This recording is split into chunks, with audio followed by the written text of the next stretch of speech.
से पूछे,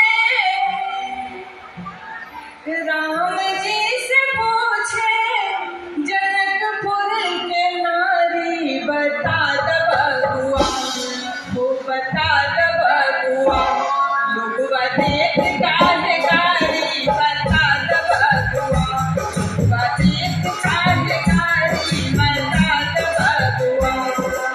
राम जी से पूछे, राम जी से पूछे जनकपुर के नारी, बता द बबुआ, वो बता द बबुआ, लोगवा देख काहे गारी, बता द बबुआ।